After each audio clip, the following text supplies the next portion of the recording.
Olá, nação! Eu acredito na minha geração. Estamos iniciando agora mais um episódio do Eu Acredito Podcast. Você que chegou em nosso canal, seja muito bem-vindo. Não é inscrito, já se inscreva, ative o sininho de notificações, deixe o seu like, seu gostei e compartilhe com mais alguém.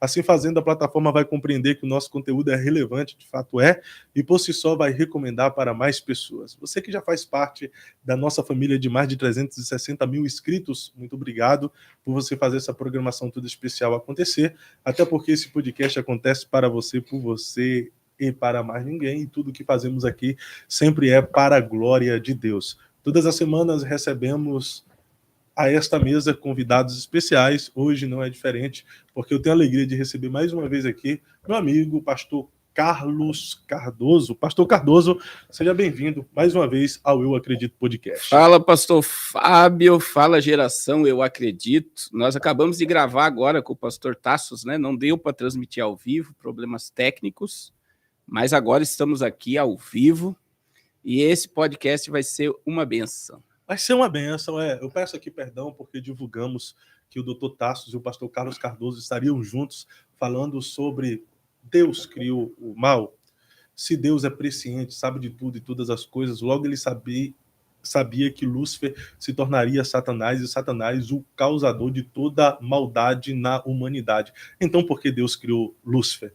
Nós gravamos um conteúdo especial de 30 a 40 minutos no máximo com o Dr. Tasso Licurgo e o pastor Carlos Cardoso com essas temáticas. Então aguarde que até amanhã nós iremos soltar esse conteúdo especial para vocês.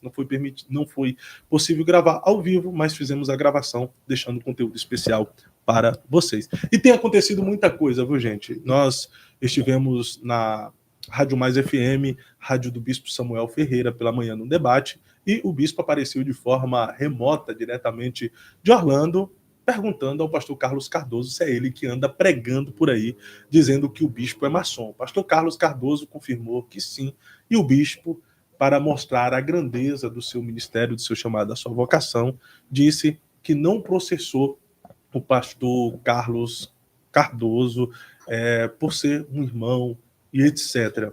E naquele momento eu olhei para o pastor Cardoso, ele ficou vermelho, o coração acelerou, mas o bispo de fato mostrou uma grandeza, disse que o perdoava por ele estar pregando por aí. Até, inclusive, no Eu Acredito Podcast, viralizou um corte em que o pastor Carlos Cardoso, no Eu Acredito Podcast, havia afirmado que o bispo era maçom. E aí, pastor Cardoso, qual foi o seu sentimento concernente a essa fala do bispo liberando perdão para o senhor?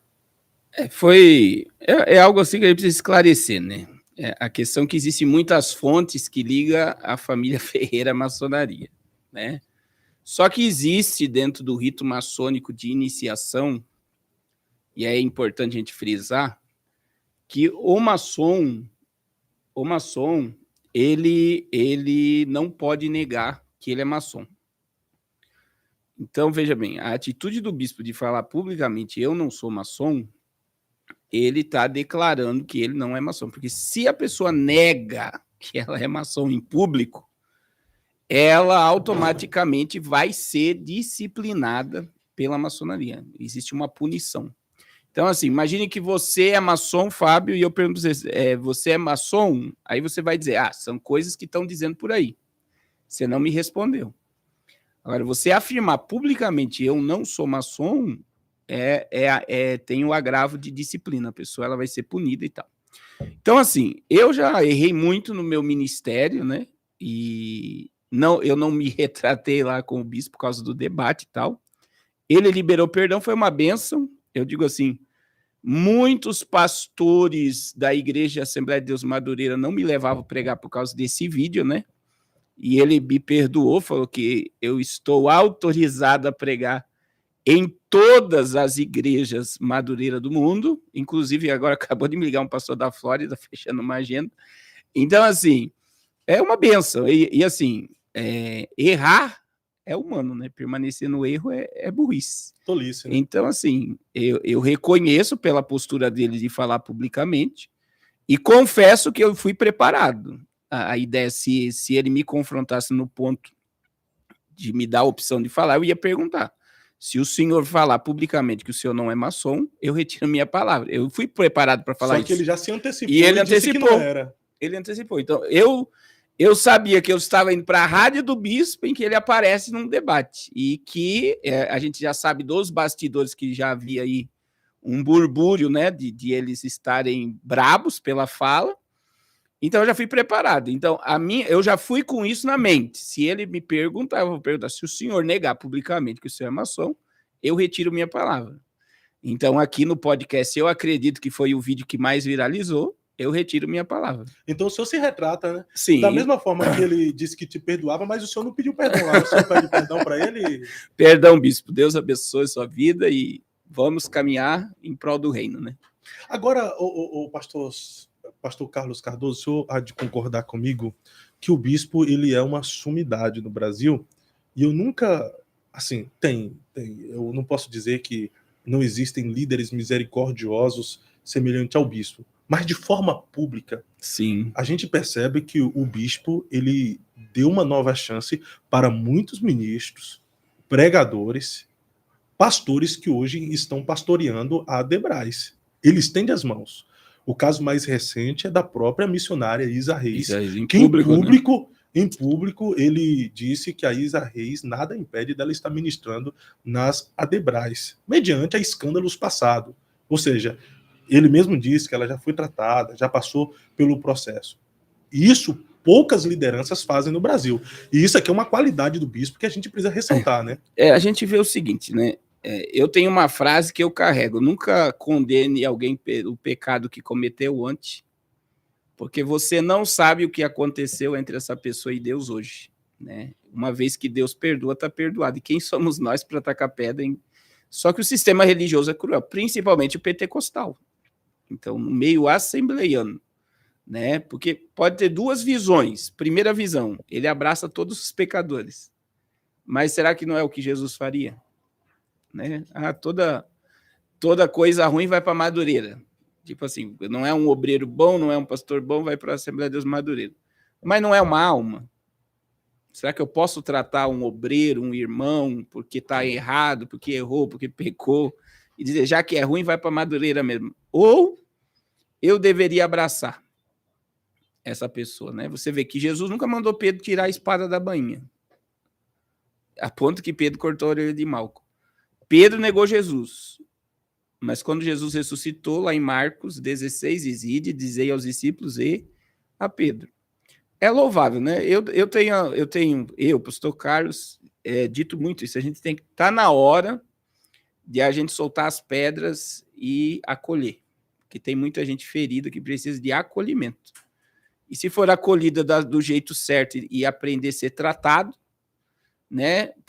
Muitas das vezes o escândalo é ruim. E quando Deus expõe, como muitos obreiros, cantores e pregadores, o pecado, é porque já estava fedendo. Mas se Deus expõe é porque quer tratar. E se a pessoa deixa ser tratada, ela pode ser restaurada e ser um agente de cura ainda na vida de um monte de gente que viveu o que ela está vivendo. Então hoje o senhor também acabou soltando as pedras. Condenar para quê? O senhor soltou as pedras sobre isso, soltou, né? Não, a questão ali da fala, né, é o que eu estou falando. Existem muitos documentos ligando a família Ferreira à sociedade secreta. Então, assim, isso, né, em muitas falas pesado. Só que, é o que eu falei, um maçom não nega publicamente que ele é maçom. Então, a fala dele faz com que eu retire a minha palavra. E pede perdão ainda, E peço perdão ainda. Nobreza Você está forçando isso, mas... Não tô. É nobreza da sua parte. Não, eu reconheço que errei, como eu já me retratei, né? É o grande problema que, pelo menos eu tenho aprendido. Eu tive um problema com um pastor, que em uma live eu pedi também publicamente perdão a ele, porque eu expus ele em questão do negócio de geopolítica aí. Então, assim, muitas das vezes no âmbito ali de estar falando, você acaba e você nunca imagina que um vídeo vai viralizar. A gente sabe disso, né? Tem vídeo que a gente posta que a gente acha que vai viralizar, não viraliza. Aí você posta um vídeo que acha que não vai dar nada, esse vídeo chega onde você nem imagina. Mas, para mim foi bom e página virada, Como e ele disse, a vida segue, né? A gente amadurece com os erros, né? Existe aquela questão, né? Existe o inteligente e o sábio. Mas isso também nos leva a uma lição de verificar bem as coisas e as situações antes de nós afirmarmos e falarmos, né? Por exemplo, quando você afirma, é até cabível de processo, porque entra como calúnia ou difamação. Mas quando você coloca como suposição, possivelmente, entendeu? Já alivia, né? Já alivia. Agora, uma afirmação sobre alguém, sobre uma ação, ou no caso dessa situação, afirmar que ele acaba sendo muito pesado se não tiver uma prova cabível a ponto de dizer que é. Então, tem pessoas, por exemplo, que está dizendo, pastor, o senhor poderia ter ficado sem essa, se o senhor não afirmar. Que as pessoas, o que mesmo minha esposa acabou de me ligar, como é que você tá? Eu falei, eu tô ótimo. O que as pessoas falam a meu respeito não determina quem eu sou. Então, eu não me abalo pelo que as pessoas falam. Mas foi nobreza também da parte dele de esperar esse momento que aconteceu. Sim, eu acredito que ele entrou proposital para fazer o que ele fez, né?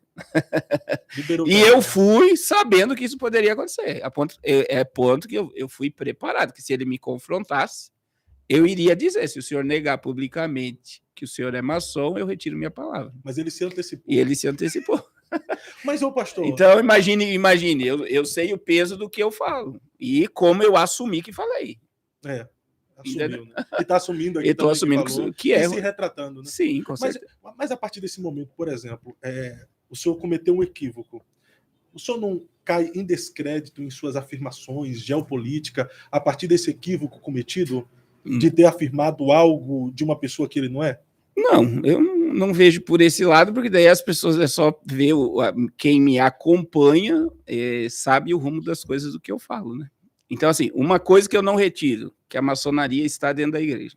Isso eu não retiro. É um fato. É um fato. E em todas as denominações. Todas as denominações, a maçonaria está lá? Está presente. Isso eu não retiro. E isso é público, né? Então... Mas aí eu volto àquela pergunta que as pessoas me batem constantemente quando eu pergunto isso. E qual é o problema de um pastor ser maçom, pastor? A ideia de um pastor ser maçom, primeiro que é uma sociedade secreta. Então, veja bem, o que é satanismo? A palavra satanismo original é tudo que é feito em oculto. O que é a maçonaria? É uma sociedade secreta que a iniciação dela você se compromete a não falar nada do que acontece dentro dos ritos. E dentro da subida de degraus, você não pode falar nada do que acontece lá. Você fez um juramento com uma espada no pescoço, com venda nos olhos, com a calça rasgada, camisa rasgada. Quer dizer, existe todo um ritual que você não pode falar nada. Então, tudo que é feito lá é oculto. E tudo que é oculto é satânico. Outra questão é a iniciação da maçonaria, que quando o camarada bate na sala, né, que o grau... quem recebe, né, vamos dizer, o pastor lá da loja maçônica, o líder da loja maçônica, vamos tirar pastor, apesar que tem muitos, vamos lá, ele vai dizer, quem é que está batendo na porta? Aí os auxiliares vão gritar, é um ser que está saindo das trevas e quer entrar na luz. Então, na minha visão, um pastor dizer que está nas trevas e quer entrar na luz, e a luz é a maçonaria, ele está negando a sua salvação. Isso é forte, e isso, né? Eu não tiro, isso é uma realidade. Aí existem as questões, né? Até lá no meu Instagram tem um documento da Igreja Presbiteriana Maçonaria, do racha que houve por causa dos pastores maçons, batistas e a maçonaria. A Igreja brasileira, batista brasileira, começou numa loja maçônica.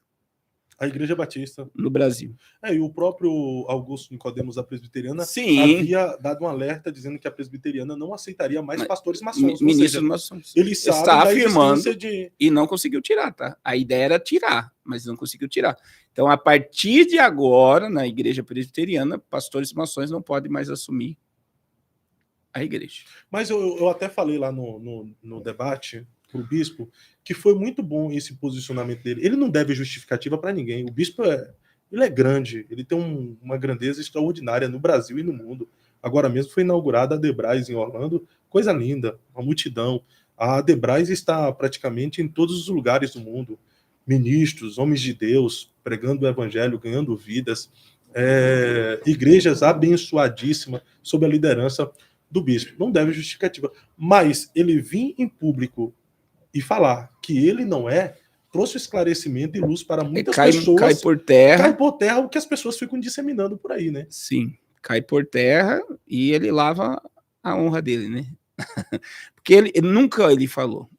E aí vem a importância, né? A Deus tem seus meios de trabalhar.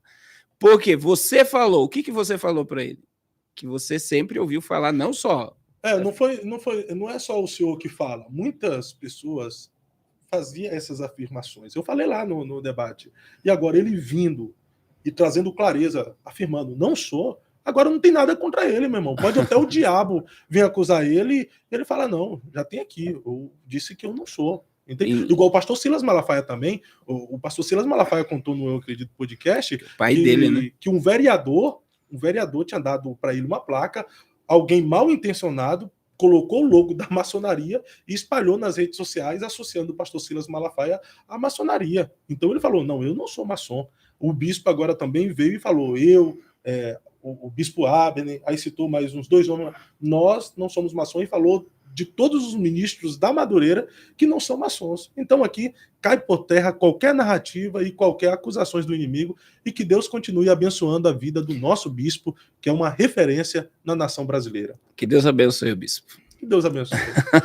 Mas a maçonaria precisa ser combatida de dentro da igreja, na sua visão?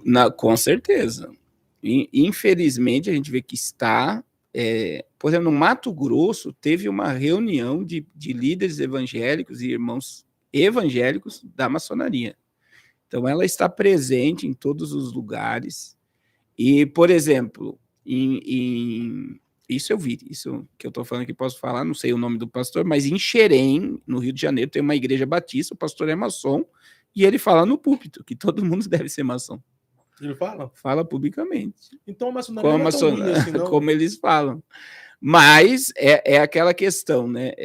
Existe toda uma disciplina, todos os rituais, mas a gente sabe que os degraus que vão subindo, o conhecimento que vai se adquirindo, é um afastamento da verdade e da palavra de Deus. Eu não lembro quem eu recebi no podcast que atribuiu a frieza da igreja contemporânea, a letargia espiritual, ao aumento de maçons dentro da igreja, tomando conta até do movimento pentecostal. Aí a pessoa falou que esse advento da maçonaria dentro das igrejas pentecostais está diminuindo o fervor espiritual da igreja, a manifestação do Espírito Santo.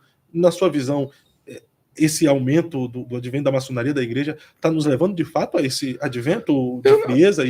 Eu não ligaria, né? Mas são pessoas pesadas, né? Que tem influência, né? Se tem posto de liderança, influencia sobre o povo. Isso a gente não pode negar. Então, mas existe N questões, que o afastamento da verdade é um sinal do fim dos tempos, né? Então, a gente não pode negar que a apostasia está ligada à volta de Jesus, e a apostasia é um sinal da vinda de Jesus. Um pastor ser maçom, o crente achar que é normal ser maçom, é apostasia. E isso traz esfriamento e afastamento da verdade. Mas tem muita influência. Muito. E nós, é fato que Jesus está às portas, né, pastor? Então, nós estamos vivendo esse tempo de apostasia, não só correlacionando a maçonaria, mas o aumento de disseminação de heresias, filosofias humanas, doutrinas de demônio. O povo, de fato, está se apostatando e abandonando a fé. E isso aqui não está correlacionado apenas à liderança da igreja, mas as pessoas que se dizem ser igreja estão arrumando doutores que façam cócegas em seus ouvidos, né? A gente está vivendo um tempo... Essa semana Deus tem falado muito comigo sobre Jeremias 2,13. Jeremias 2,13, Deus está dizendo que a nação de Israel cometeu 2 pecados. O primeiro pecado, se afastaram dele a fonte de água viva. Segundo pecado, criaram cisternas rotas, cisternas rachadas que não seguram água. Então, veja bem, a gente está vivendo num tempo no cristianismo de crentes com cisterna. Eu vou explicar. Todas as cidades na Palestina, elas eram feitas próxima à água, porque a pessoa tinha que ir no rio buscar água para trazer para sua casa. E isso era um movimento diário. Você tem que ir lá todo dia pegar água para você comer, para você beber, para você lavar a roupa e tal. O que eles fizeram? Eles criaram cisternas para pegar água da chuva e não precisar ir na fonte. O que Deus estava dizendo? que o povo tinha se afastado da fonte de água viva e estava abastecido as suas cisternas sem precisar ir na fonte. Então, hoje, diante do que você está falando, vamos lá, o que é cisterna rota? O povo ouve uma mensagem tremenda domingo. O que o povo diz? Você já ouviu e eu já ouvi isso. Meu Deus, fui alimentado para a semana toda. Isso é o quê? É cisterna. Deus é um Deus de relacionamento diário. Por que Deus descia todo dia na viração do dia? Para se relacionar e conversar todo com o dia. homem. Todo dia Deus descia. O maná era para todo dia. Não podia guardar maná. Porque Deus queria ensinar o povo a ser totalmente dependente dele. Tem que vir na fonte todo dia. O pão nosso, de cada dia, nos dai hoje. Todo dia. Né? A misericórdia do Senhor se renova a cada manhã.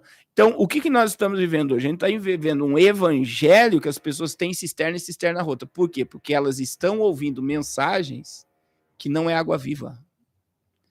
E por que a cisterna é rota? Porque vaza tudo. A pessoa ela não tem... o alimento que ela tem não é substancial.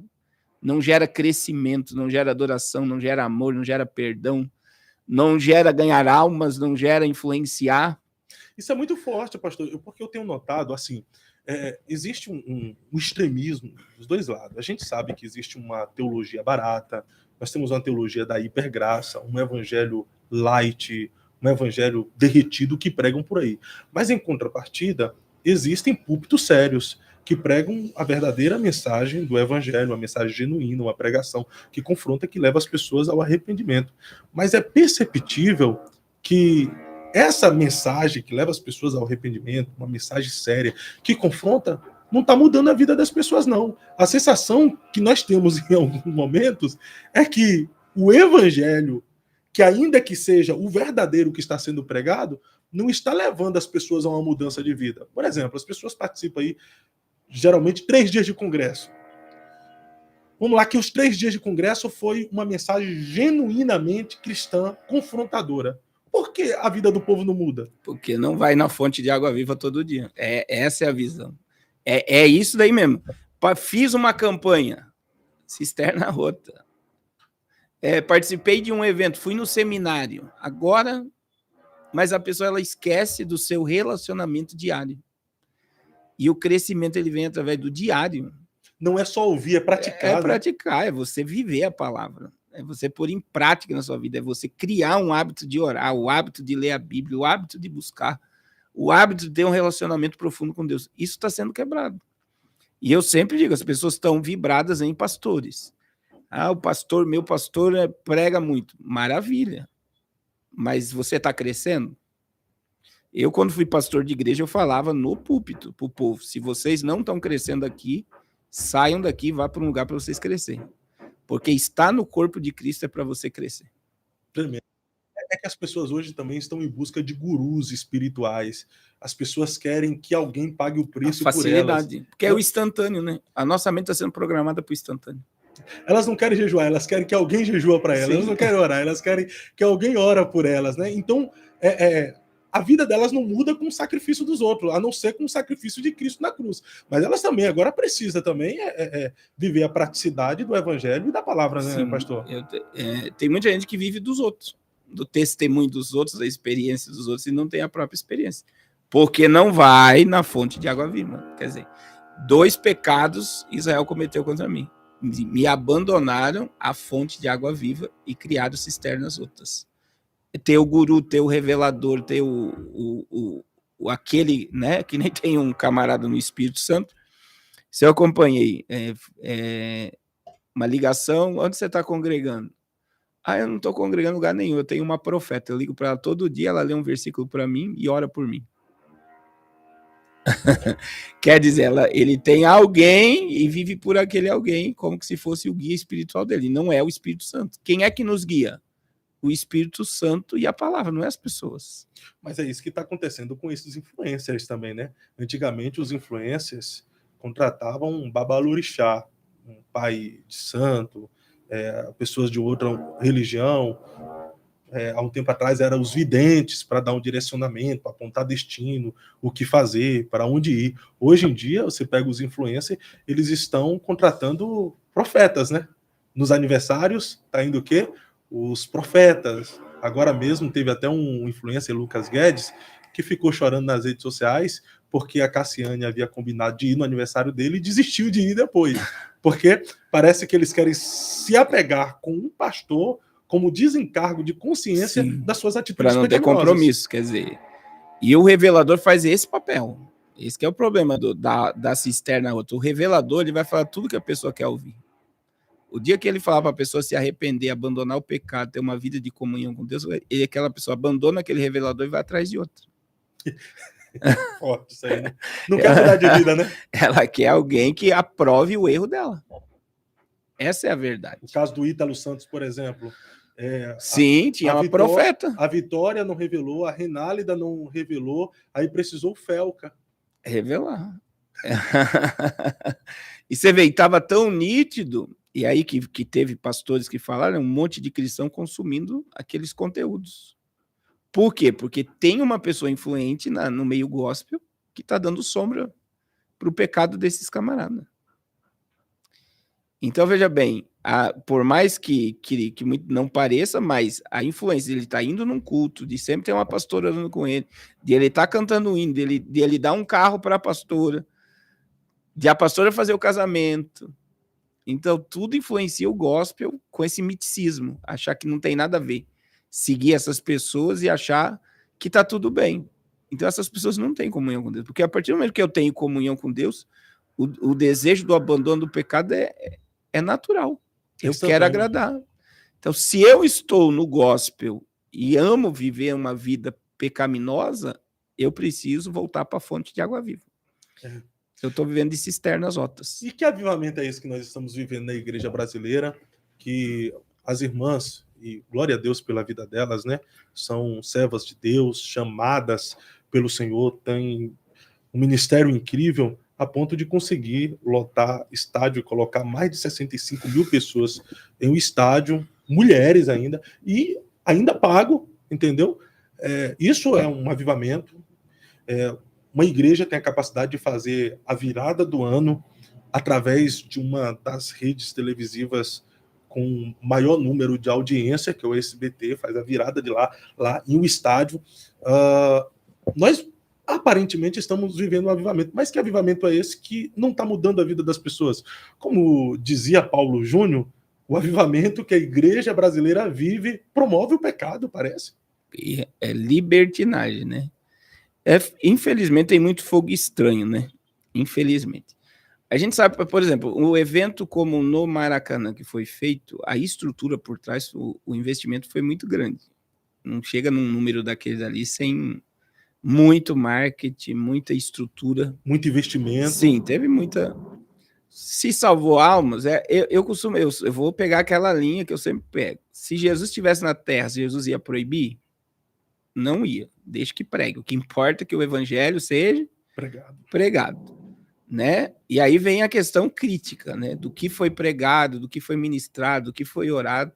E eu, como eu defendo essa visão de arrependimento, eu não vi. Eles oraram na bandeira do Brasil, não há espaço para arrependimento.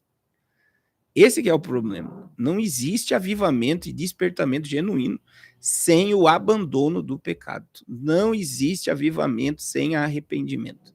Então, tudo que foi feito é motivando as pessoas. É motivacional. E não abandone o pecado, tome a sua cruz a cada dia e siga-me. Né? Aí vem a questão da virada de ano. É louvável? Vamos dizer assim, é louvável. Pelo menos melhor... até o Globo divulgou. É melhor ter um culto do que show de Roberto Carlos, né? Sim. E aí vem, a pessoa pagou para ir no evento desse, a pessoa paga para ir no shopping, paga para comer pizza, paga para tudo. Então, quer dizer, se eu pago para comer, o que tem? Eu pago para ir no evento. Porque é um... Existe, por exemplo, lá, vamos pegar o da Lagoinha, não defendendo. Teve a área VIP. Eu vi lá o pastor que saiu da direção o André Fernandes, ele falando, quem pagou as cadeiras foi a área VIP. Era R$400 cada cadeira. Foi uma forma de arrecadar fundo para pagar a cadeira para o povo estar sentado. Então, quer dizer, as pessoas olham lá, arrecadou 10 milhões, tal. E quanto foi pago? quanto sobrou disso? Então a pessoa vai colocar só no valor que entrou e esquece de tudo que foi gasto. Aí o problema é que o povo quer saber também aonde as irmãs, o que as irmãs estão fazendo com o dinheiro que restou para elas. Os irmãos não podem ser abençoados também, não? E aí, se as pessoas que estão lá, então, né, vamos lá, né, se sente bem ouvir o evangelho e aconteceu algo na vida delas, porque todo milagre acontece pelo nome de quem? Jesus. O nome de Jesus foi invocado. Pode ter acontecido milagre, pode ter acontecido cura, alguém pode ter um encontro com Jesus. Então, a gente não pode colocar Deus dentro de uma caixinha a dizer que Deus não fez nada num ambiente desse. É até pecado. Porque tem pessoas até que estão na inocência. Imagine um novo convertido cheio de Deus naquele lugar. Ele vai se derramar, ele vai dobrar o joelho, ele vai chorar. Porque é emocionante. Você vê o Maracanã lotado e todo mundo adorando a Deus.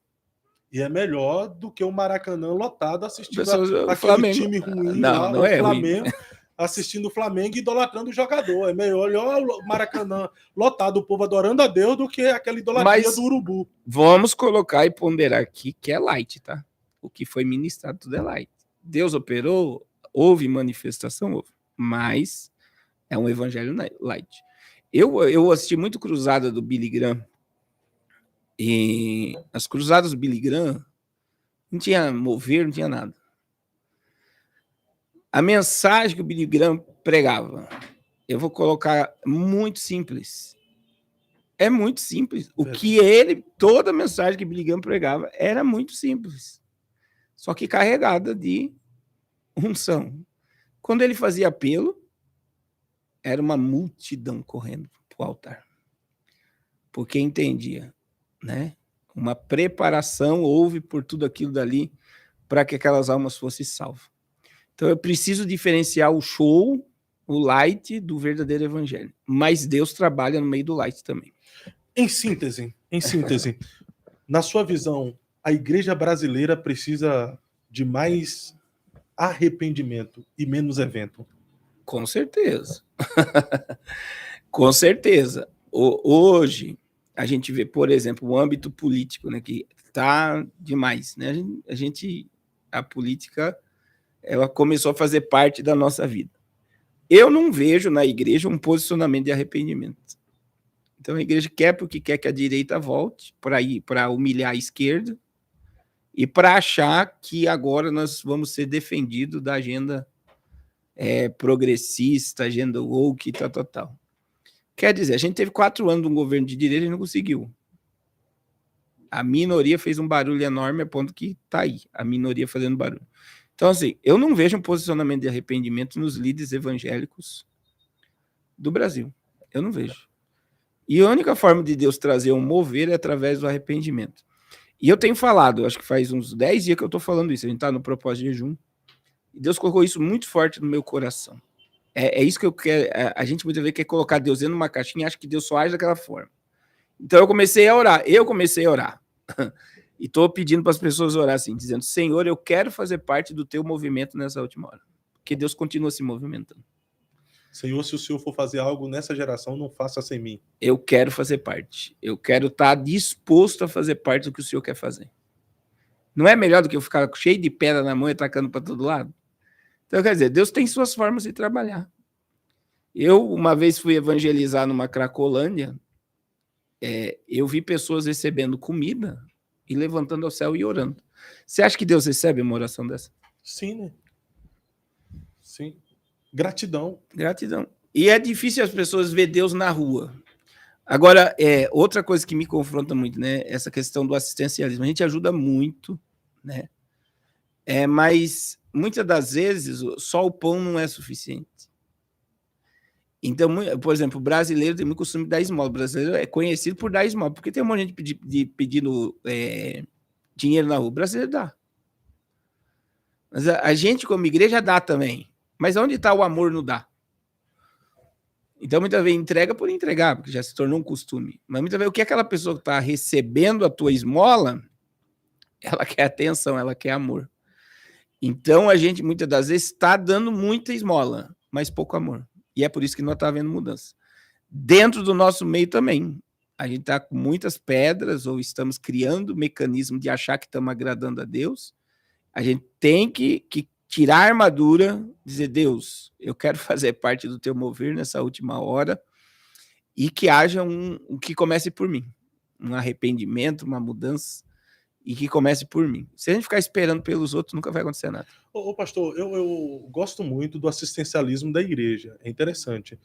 Existem cidades e até estados que a igreja dá mais assistência para os menos favorecidos do que o próprio estado. Então a igreja faz aquilo que o estado não faz. Porém, este não é o papel primordial da igreja. O papel primordial da igreja é pregar o evangelho, é levar a mensagem do reino. O assistencialismo é uma consequência, é a prática do evangelho pregado. Então a gente não pode simplesmente nos tornar relevante dando assistência aos menos favorecidos e não fazendo a nossa parte de pregar o evangelho do arrependimento. Então eu percebo também que tem muito assistencialismo e pouca pregação do arrependimento. Sim, cara, pregação do reino. Olha a revelação, Mateus 25. Jesus vai dizer aos que estão na direita, vinde benditos do meu Pai, possuí por herança o reino que vos está preparado desde a fundação do mundo. Aí Jesus começa, porque tive fome e me deste de comer, tive sede e me deste beber, estive nu e me vesti, estive preso e enfermo fosse ver-me. Aí, olha que coisa tremenda. Olha que coisa tremenda. O povo que vai entrar vai dizer, quando nós te vimos nu, quando te vimos com fome, quando te vimos com sede e quando fomos te visitar. Aí Jesus diz, quando vocês fizeram um desses meus pequeninos, a mim fizeram. Agora veja bem, por que o povo disse quando fizemos? Porque já fazia parte do seu convívio. Eles faziam sem perceber. Bom. Pegou a visão? Peguei. Por quê? Porque eu fui agora esses dias, eu entreguei, vou falar aqui, mas daí eu fui em 3 casas de recuperação, levar papel higiênico, sabonete e tal. As pessoas automaticamente, quer tirar foto? Cara, eu já estava nesse conflito, eu falei, não quero tirar foto. Por quê? Isso tem que fazer parte da minha vida. Tem que fazer parte do evangelho. Do evangelho. Você está entendendo? Né? Eu não preciso ficar mostrando. Infelizmente, tem que mostrar. Na imersão no Apocalipse, por exemplo, que a gente fez lá em Curitiba, foi o senhor que se preocupou de nós levarmos casa de recuperação para participar da imersão, e o senhor se preocupou em levar kit higiênico para todos os internos que lá estivessem. Foram mais de 100 kits higiênicos. Sim, isso é o evangelho na prática. Aqui está o Carlos que doou as meias. Ele doou as meias. Obrigado, irmão Carlos. E a gente comprou as toucas. E veja, não foi tremendo? A gratidão daquele jovem feliz porque receberam uma touca. Já colocaram a touca que ficou frio, né? E sim, mas isso não deveria... A gente quer mostrar. E até quando mostrar é louvável. Será que não era melhor? Jesus disse que a todo mundo direita faz, a tua esquerda não sai. Eu digo assim, é difícil hoje você não prestar conta. Mas foi lindo essa revelação que o senhor teve aí agora, né? Foi forte. Como nós fizemos isso, né? Ou seja, eles faziam a ponto de não perceber, ou seja, fazia parte do evangelho na prática. É a essência da pessoa, ceder, ajudar a fazer, né? Então, assim, e hoje, por que tem muita... Daí existe o outro lado, né? Os que estavam na esquerda, Jesus disse, apartai-vos de mim porque eu não vos conheço, porque tive fome, não me desse comer, tive sede. Mas a Bíblia diz que estava na esquerda mesmo? Estava na esquerda. Aí disse assim... Parece que Jesus sempre tem alguma coisa contra a esquerda. Mas aí Jesus disse o que lá? O que Jesus disse quando vocês não fizeram? E aí tem muita gente que não quer fazer. Então, assim, qual é a carga principal da igreja? É pregar. Mas servir o próximo faz parte da pregação. É por isso que Billy Graham pregava, né? Pregue a tempo e a fora de tempo. Se necessário, use as palavras. Você tem que entender que o amor é prática. Caridade. Por isso que muita tradução nova agora não tira o amor, é caridade.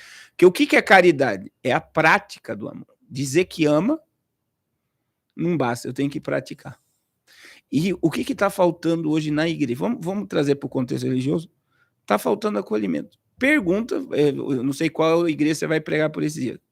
Se você tiver familiaridade com a igreja, pergunta dentro da igreja. Vamos dizer que a igreja tem 100 membros e pergunta: quantos membros aqui conhecem 20 pessoas pelo nome? Isso é forte. Se tiver 2, é muito, de 100 pessoas.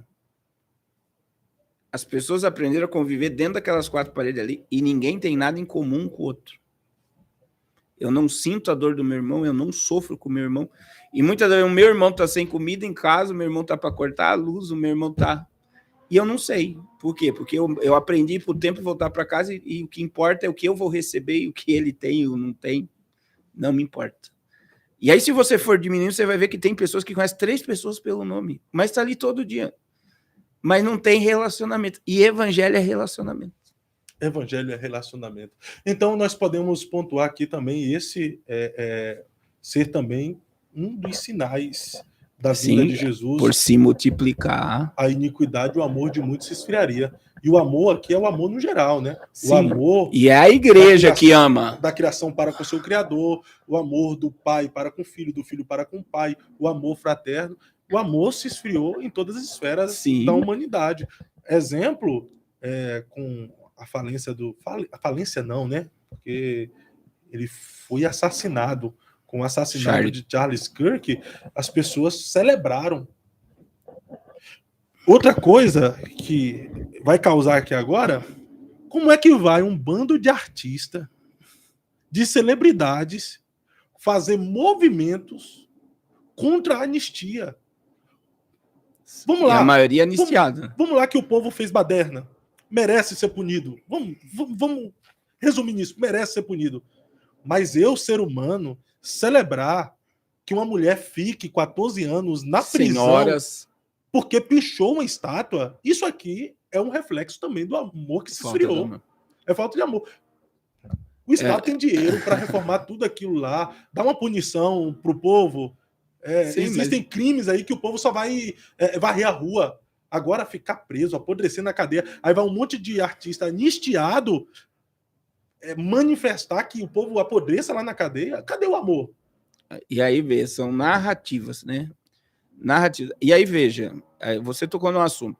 Imagine que seja um movimento da direita e a gente tenha nos trio elétricos.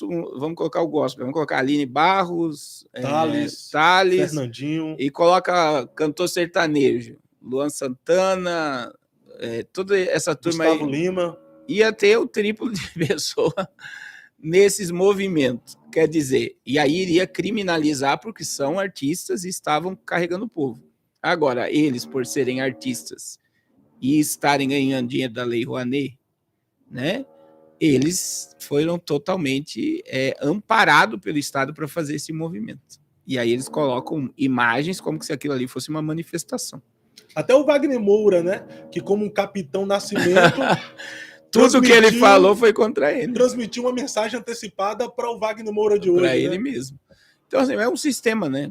O entretenimento ele é usado como futebol, é usado como novela, como artistas, como esses livros, são tudo usado para usar o povo como massa de manobra. E foi o que aconteceu. Não tira isso. Então, hoje a gente está vivendo uma crise existencial no meio evangélico. Existe outra frase muito forte. Isso que é bom fazer jejum, né? Que a gente está num jejum, a gente está numa pegada de leitura. E eu li essa semana o seguinte: por que a igreja ela é falha? Por que a igreja falha? Porque eu estou dentro dela. Essa é verdade. Porque a igreja é imperfeita. Porque ela é imperfeita porque eu estou lá dentro. Não ia mudar muito a situação da igreja, porque os crentes se acham os caras. Se fosse só Jesus, a igreja seria perfeita, né? Mas eu tô lá, quer dizer, existe a igreja perfeita aos olhos de Deus, através do sangue de Jesus nós somos justificados. Mas muitas das vezes eu quero achar imperfeição. A palavra imperfeito foi boa. Eu quero achar imperfeição em homens que são seres humanos como eu. Quer achar perfeição, né? Sim. Em homens que são seres humanos. Que nem eu errei. Vamos supor que eu errei na questão do bispo lá. Errou, depois fui exposto, foi tratado, eu errei. Mas por quê? O pessoal do Fuxico Gospel lá já tá te batendo. Né? Deixa eles lá. Agora, o que acontece? Eu errei, porque eu sou ser humano. Eu não sou dono da verdade. O único dono da verdade é Jesus. A única verdade absoluta que existe no nosso meio é Cristo. E por isso a ele é a glória, né? Então, assim, a gente quer achar a perfeição onde a gente nunca vai encontrar. Agora, veja bem, quando eu entendo que a igreja é imperfeita porque eu estou lá, o sistema religioso é imperfeito porque eu estou lá, quando eu entendo que há um mover de Deus e eu quero fazer parte, não muda tudo. Em vez de eu querer esperar pelos outros, eu quero fazer parte. É a última hora, Jesus está às portas, mas eu quero fazer parte. Deus tem um movimento para essa última hora, Deus tem almas para salvar, Deus tem um mover. Mesmo sendo imperfeito, eu quero ser participante da igreja. Eu quero estar do lado de Jesus e pronto. Eu quero meu ser lugar é o igreja, pé eu quero dele. viver com Jesus. Eu quero ser Maria. Eu quero ser Maria. Pecando ou não, quero servir a Jesus. Eu quero estar aos pés da cruz, né? Eu não uso os erros alheios para me frustrar com Cristo e colocar culpa na igreja. A igreja me feriu. Eu odeio aqueles negócios que coloca como banda. Me perdoe se a igreja te machucou. A igreja não machuca ninguém, não. O que machuca são os homens Seres falhos, humanos. seres humanos. A igreja é perfeita, sem mancha, sem mácula. Entendeu? A igreja não tem que pedir desculpa, perdão para Seres ninguém, humanos não. ferem seres humanos. Seres humanos ferem seres humanos. Pessoas feridas ferem pessoas. Pessoas machucadas machucam pessoas. Mas, ao mesmo tempo, pessoas que foram curadas por Cristo, ele usa para curar pessoas, né?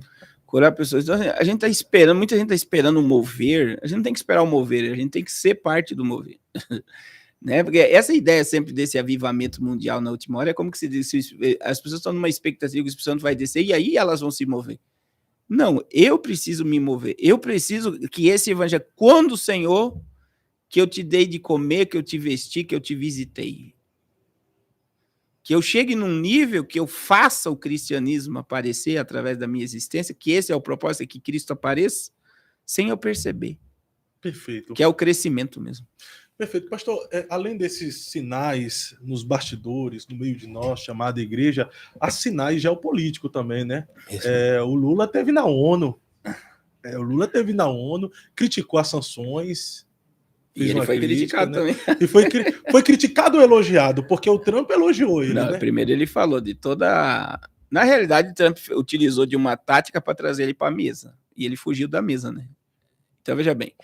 A ideia ali é que os líderes foram preparados com o discurso a favor do Estado palestino e que esse totalitarismo americano não serve. Só que daí o que Donald Trump mostrou?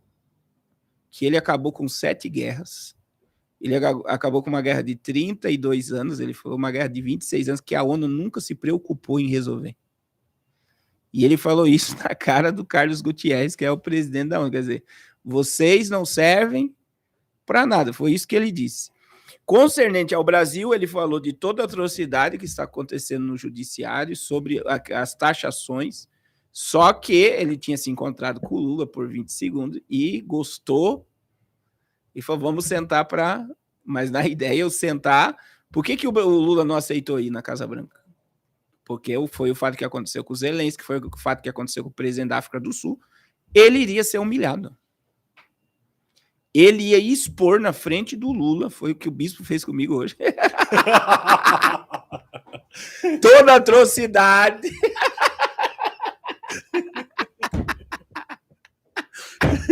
Você gosta, né? Pega água para mim. Ele iria expor na cara do Lula toda a atrocidade que ele está fazendo com a questão da narrativa. Outra questão que Donald Trump discursou é a questão... Veja bem, que um dia antes de ele ir para a ONU, ele falou sobre o autismo. Você chegou a ver isso? Não cheguei. Ele falou? Tilenol e paracetamol são causadores do autismo. E aí a FDA, o Kennedy, né, que é o ministro da saúde do governo americano, ele criou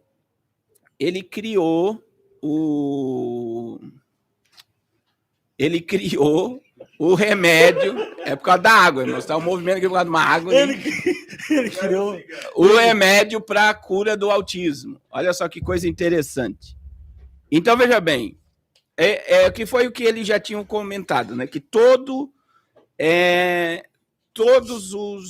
que tem resíduo de petróleo, que são corantes, que é biscoito, sucrilhos, tem um efeito na genética das crianças. Só que mães gestantes que tomaram paracetamol e Tilenol, elas têm uma grande probabilidade de ter filhos autistas. Durante o Donald Trump falou isso antes do discurso da ONU, que está ligado ao discurso que eu vou falar da ONU. E é muito interessante estudar isso. E aí, veja bem, você sabia que no Brasil tem um monte de mulher de esquerda que estão filmando tomando Tilenol e paracetamol? É mesmo. Já começou. Olha só o nível de idiotização que a gente está. Ignorância, né? Porque estão indo contra dados científicos. É aqueles que defendem a ciência. Só que quando vai afrontar o que eles querem, eles são contra. Quer dizer, então, o que isso quer dizer? Que se o governo de esquerda falar que comer mato faz bem, todo mundo vai comer mato. Aí, vamos lá. No discurso da ONU, ele combateu outra narrativa, porque a narrativa dele está ligada ao que o Elon Musk fala e uma comunidade científica gigantesca fala. Aquecimento global é uma narrativa, não existe aquecimento global. Será que não? E aí ele atacou a COP30, que acontece em novembro no Brasil. Não existe aquecimento global. O que existe são narrativas. A Terra está resfriando. Elon Musk falou isso, Donald Trump falou isso, e várias pessoas falaram isso. A Terra não está na fase de aquecer, ela está na fase de esfriar, e é o ciclo. Não, mas, pastor, e a Antártida descongelando, derretendo? Não existe degelo. O que a NASA está fazendo lá? Dizendo que há teorias que está derretendo e vai aumentar o nível do oceano. Isso. Não é isso? Então, por que os bilionários, por exemplo, tivemos um incêndio no Havaí que foi para queima de arquivo sobre o caso do Didi lá. Quem que comprou aquela área foi só os bilionários e milionários.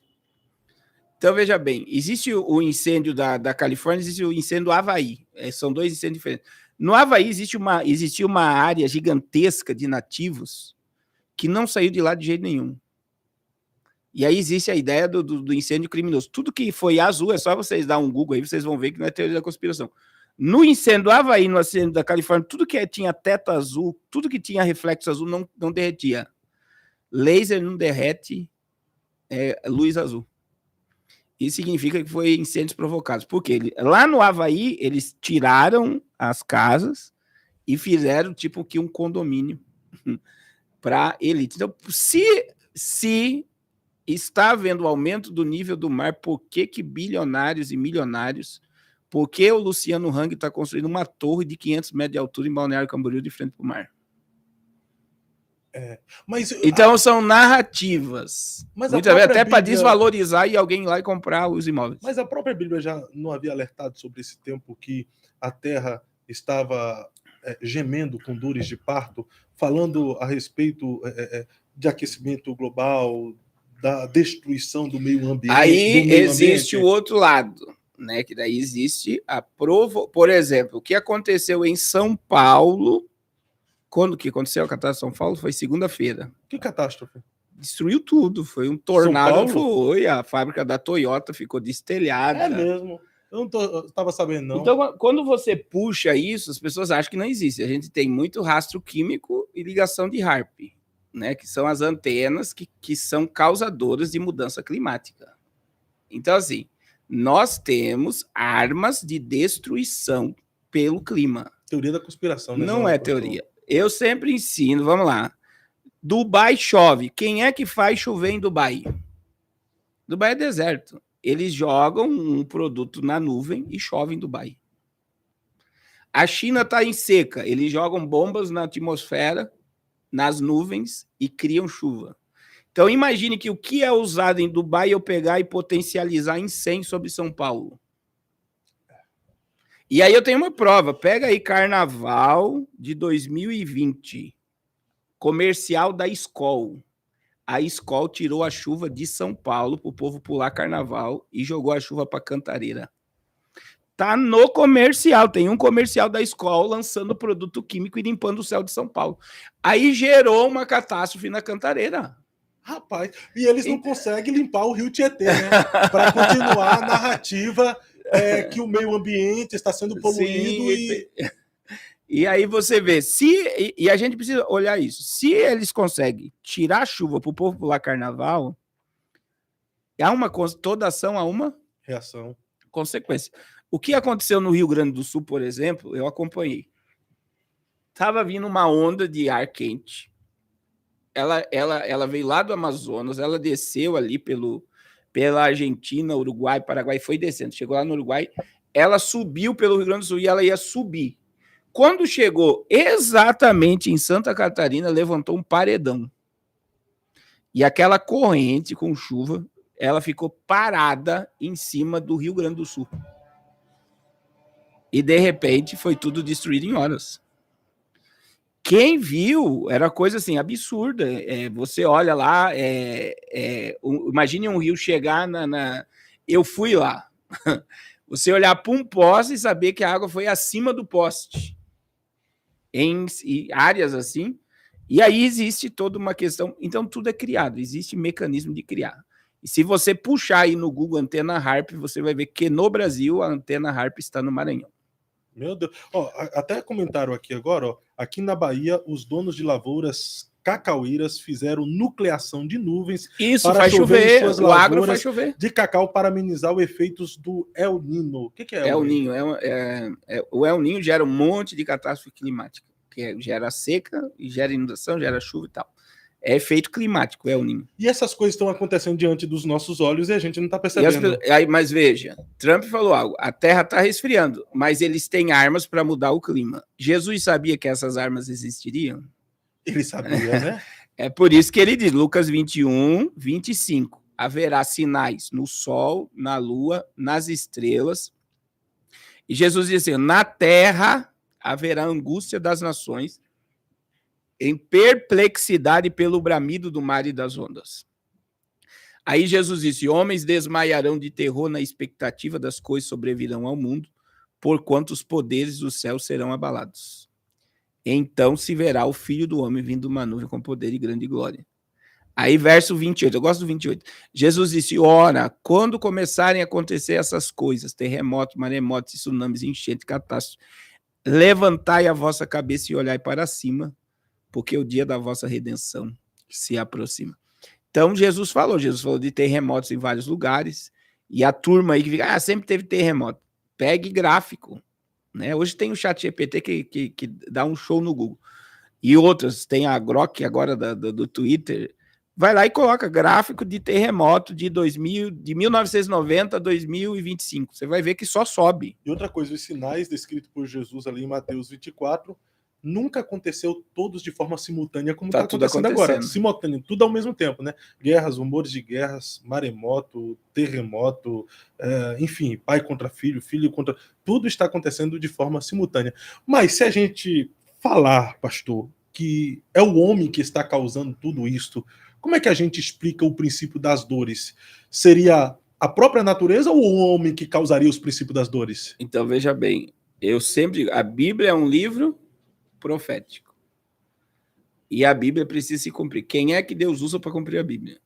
O homem. O homem. Então, os homens só estão obedecendo o que está na palavra. Então, você nunca vai ver um rato construindo uma ratoeira, mas o homem constrói armas para sua própria destruição. Isso é forte, hein? Fala de novo. Você nunca vê um rato construindo uma ratoeira, mas você vê os homens construindo armas para sua própria destruição. A ponto que se você der um Google aí, você vai puxar aí construção de bunkers. Eles sabem tanto que haverá um apocalipse, haverá uma destruição, que haverá um colapso, que eles estão criando seus refúgios apocalípticos. O Alexandre de Moraes está criando uma ratoeira para sua própria destruição, porque agora a esposa dele também foi apanhada pela lei magnística, né? Eu estava vendo isso, Fábio. É muito importante a gente falar isso, porque a lei Magnitsky foi aplicada na Venezuela. Também. E não deu nada? A Venezuela não está lá.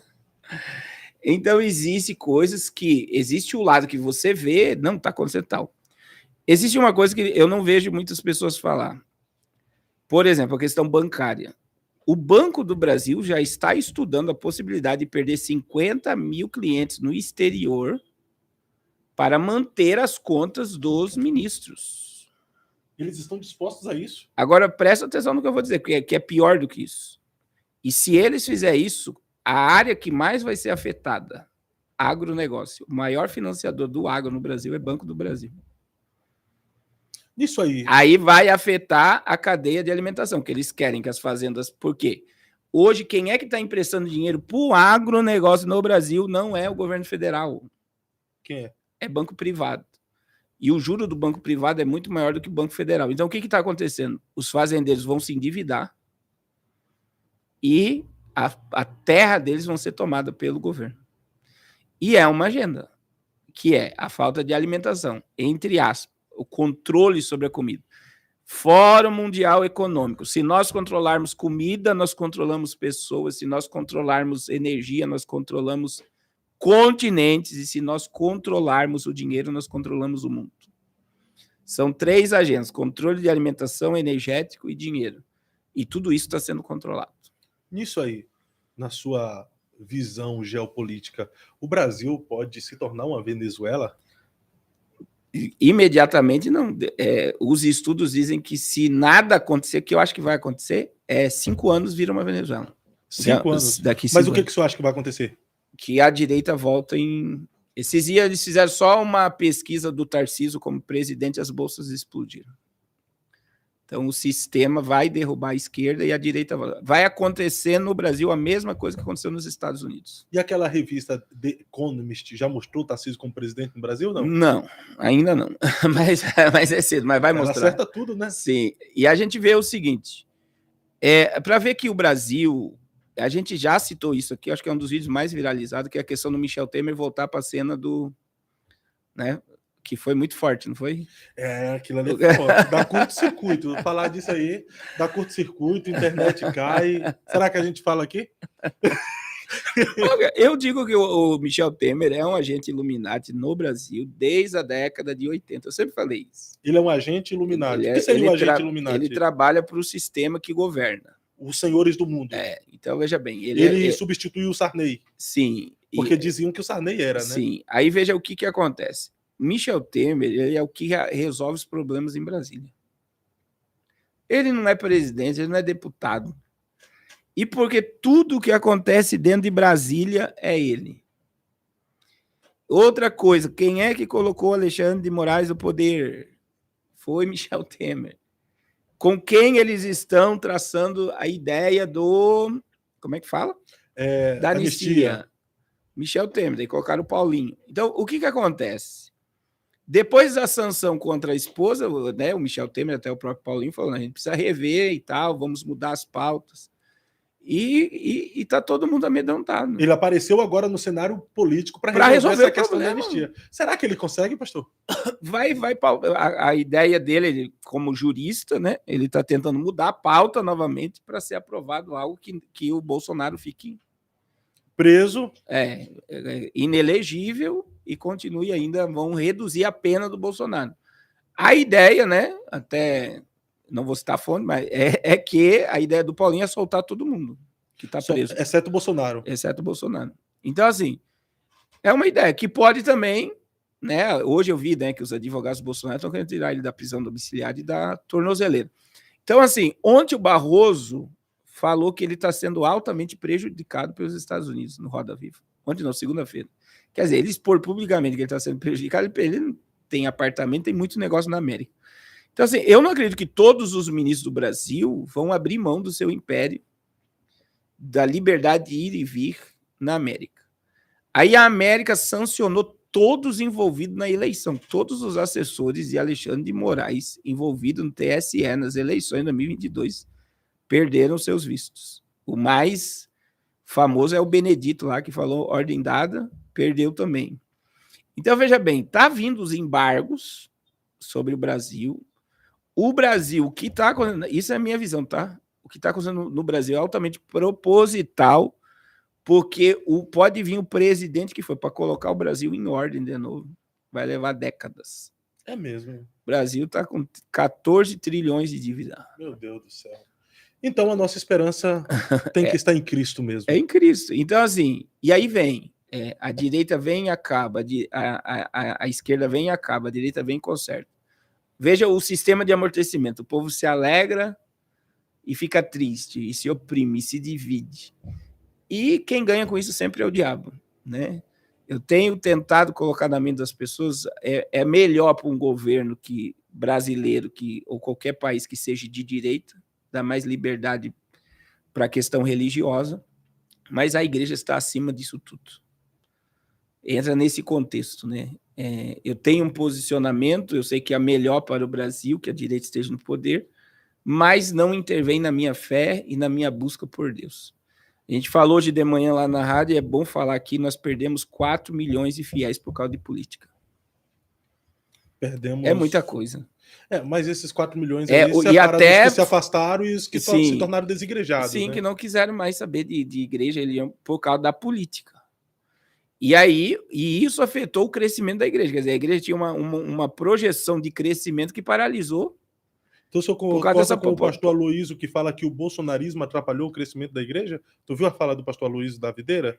O pastor do Pablo Marçal? Sim. Ele falou que o bolsonarismo atrapalhou o crescimento da igreja. Eu concordo plenamente. Eu acredito assim, a gente precisa de políticos justos, políticos que tenham viés da família tradicional e todo esse princípio. Precisamos.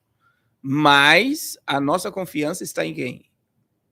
O nosso rei está vivo e governa sobre tudo. E ele não perdeu o controle de nada. Então, quando eu ficar nesses debates, eu não vejo. O Brasil está dentro de uma agenda. É por isso que eu estou dizendo. A agenda do agro é uma agenda mundial, a agenda do dinheiro digital é uma agenda mundial. Essa questão de vigilância... Você viu o que vai acontecer agora? Vigilância sobre imóvel de locação. Vigilância sobre hotéis e motéis. Todas as pessoas que tiverem acesso a um hotel e um motel vai ter registro no governo federal. Eles estão criando uma teia de rastreio. Isso já existe na Europa, isso já existe nos Estados Unidos, isso já existe na China. O Brasil, vamos dizer, que estava atrasado e agora está entrando dentro do sistema. Então vai continuar acontecendo. Por quê? O mundo está sendo preparado para o anticristo. E a igreja precisa estar pronta para a vinda de Cristo. Então tudo isso é um cenário montado para o governo mundial. Sim. O governo mundial já está acontecendo, pastor? Já está acontecendo. É muito forte essa questão, principalmente desses posicionamentos do Trump. Veja, na ONU, todo mundo lá discursou e tal, queremos Estado da Palestina, fim do que está acontecendo de Gaza e tal. Dia 22 também, Donald Trump falou que quem vai resolver o negócio com a Arábia Saudita e Gaza vai ser Jared Kushner. Eles podem votar o que quiser. Com o Hamas dentro de Gaza não há Estado palestino, não há nada. Então, veja, existe toda uma agenda por trás sendo estabelecida. Na minha visão, né, volto a falar, o Oriente Médio se prepara para o Messias, que é o anticristo, e o mundo caminha para um caos. O anticristo aparece e resolve organiza esse caos. Cavaleiro do Cavalo Branco. É por isso que ele é o Cavaleiro do Cavalo Branco. E qual seria a mensagem de Deus para essa geração, mediante a tudo que nós estamos vivendo? O que eu acabei de dizer, eu quero fazer parte do teu mover nessa última hora. A gente tem que se desprender mais da terra e nos encher mais do céu e nos envolver mais nas coisas do céu, porque a vinda de Cristo é eminente. A qualquer momento Jesus pode voltar. Pastor, mas com tudo acontecendo diante dos nossos olhos, não é visível e perceptível que a grande tribulação está vindo aí, nós iremos passar por ela? Não acredito, né? Eu continuo no meu mesmo posicionamento. Porque nós estamos, eu tô vendo que o irmão tá se desviando. Não, nós estamos sendo participantes deste cenário que está sendo montado. Sim. O senhor acredita que nós seremos arrebatados a qualquer momento ou nós iremos ver a manifestação do anticristo e aí no meio da grande tribulação seremos arrebatados, ou nós iremos ver a manifestação do anticristo, Deus despejará a sua ira sobre os ímpios, a igreja será perseguida e aí nós, depois de tudo, seremos arrebatados? A igreja vai ser arrebatada. Na minha visão, eu continuo acreditando no arrebatamento da igreja. A gente está vendo, né? O primeiro juízo de Deus é a entrada do anticristo. O mundo está sendo preparado para ele. É o que eu defendo isso. Eu não consigo ver o anticristo governando a terra com a igreja aqui. A igreja tem mais poder e mais autoridade que qualquer governo. Principalmente o governo das trevas. Mas mediante tudo o que está acontecendo, onde está a bendita esperança? Está no coração dos salvos. Existe uma igreja que grita Maranata dia e noite. Existe uma igreja pronta para falar de Jesus. Nós não ficaremos aqui para o juízo. Para o juízo e nem para ver a manifestação do rico. Para ele entrar, a igreja sai. A igreja sai, aí o anticristo se manifesta. E aí começa a sequência apocalíptica, né? que é uma falsa paz, guerra, fome, peste, morre 2 bilhões de pessoas por pestes, fome e violência, e aí vem os mártires, vem uma grande catástrofe climática, vem o silêncio do céu, começa as trombetas, até chegarmos no Armagedon. A ira é de Deus. Então, nós fomos arrebatados. Esse podcast vai ficar aqui esse conteúdo. Vai continuar pregando. Vai continuar. O povo está na internet procurando saber o que aconteceu e está desesperado e tal.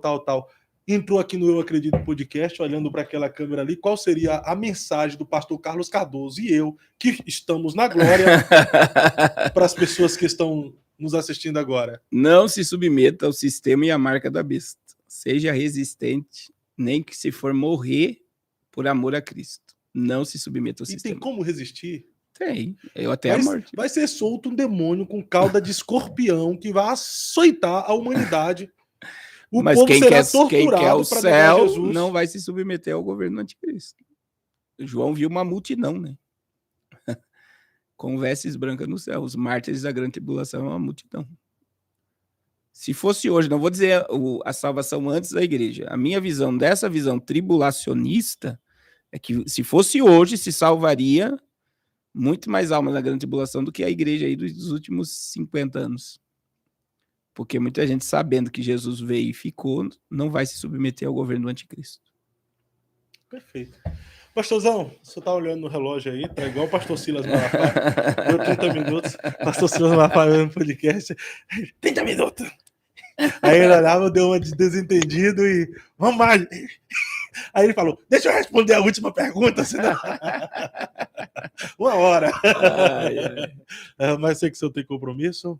Obrigado por mais uma vez. Eu vim compartilhar um pouco do muito que Deus tem depositado em sua vida. E que bom que deu certo esse podcast aqui, viu? Deus abençoe. Muita gente interagindo conosco agora, mais de 1.500 pessoas comentando, um monte de pessoas. O povo te ama aqui no Eu Acredito Podcast, né? O povo te ama. Obrigado pela sua audiência, obrigado por sua interação, obrigado por você fazer o Eu Acredito Podcast acontecer. Se você não é inscrito em nosso canal, se inscreve aí agora. 30 segundos para você se inscrever. Deixa o seu like, deixa o seu gostei, enquanto você se inscreve e deixa aí o seu like. Hoje nós estamos gravando a partir do M13 Studios, fica aqui na Praça Pedro Lessa, número 110.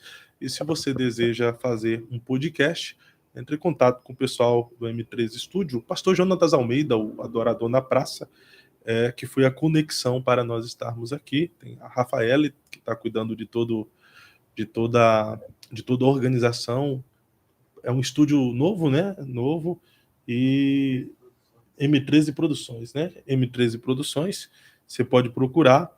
E se você deseja fazer o seu podcast, entre em contato com o pessoal, pastor Jonatas Almeida, e venha tirar o seu projeto do papel e fazer acontecer aqui também o seu podcast. Eu estou procurando aqui um link para eu disponibilizar, porque o YouTube está de sacanagem, desculpa a expressão, não está notificando todas as pessoas que são inscritas em nosso canal, até aqueles que ativaram o sininho de notificações. Está desinscrevendo também. Né? Todas as vezes que nós entramos ao vivo, eles não estão notificando. Então, talvez por isso que você não está recebendo aí a notificação quando nós entramos ao vivo. E aí eu criei um grupo no WhatsApp, porque antes de começarmos todos os podcasts ao vivo, nós mandamos lá no grupo do WhatsApp para você clicar no link e já vir direto pelo nosso canal. Se eles não te notificam, nós te notificamos lá no grupo do WhatsApp. Cadê esse link? Cadê esse bendito link? Vai no grupo e pega o link direto do grupo, copia.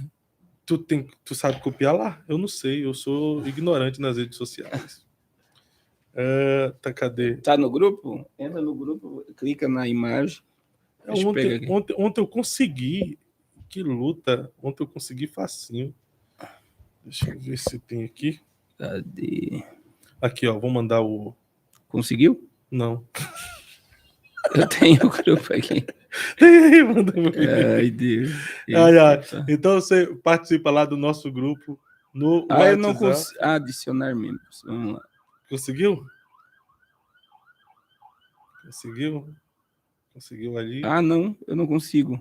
Não conseguiu. Você tem que ir aqui, ó. Vamos lá, vou te ensinar aqui, ó. Tá. Você vai aqui, clica no grupo aqui. Aqui tá convidar pessoas pelo link. Daí convidar. Tá, deixa eu ver aqui. Aqui, ó. Vamos lá. Convidar pessoas pelo link. Aonde? Daí. Toma aqui. Me ajuda, que o senhor é dos grupos do WhatsApp. Pastor Cardoso tem uma igreja online. Se você está sem congregar, vai para aí. Como é o nome da igreja online lá, Pastor Cardoso? Eu sou a igreja. Eu sou a igreja. Não. Aí, já está copiado. Já está copiado? Ó, pessoal, estou disponibilizando para vocês aqui agora o link do nosso grupo no WhatsApp para você fazer parte do nosso grupo. Aqui, ó. Faça parte do nosso grupo.